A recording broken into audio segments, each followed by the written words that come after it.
मेरे मंजू की भक्ति। जय माता की, जय माता की।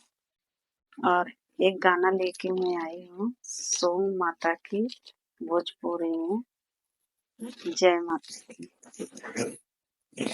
के करी डड़िया चलै मैया सजवा बिहानवा हो, के करी डड़िया चलै ठीक दुपहरिया हो, के करी डड़िया चलै ठीक दुपहरिया हो, के करी डड़िया दुर्गा डड़िया चलै सजवा बिहानवा हो, भगवती डड़िया चलै ठीक दुपहरिया हो, भगवती डड़िया चलै ठीक दुपहरिया हो,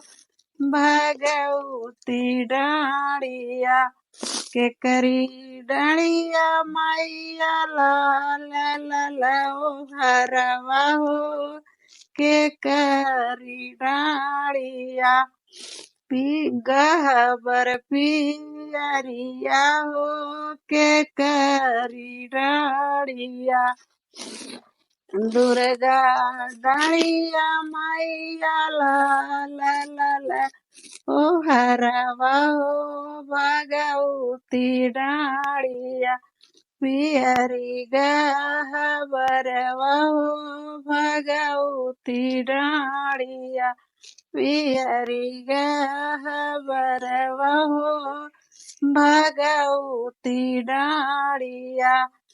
जय माता की, जय माता की।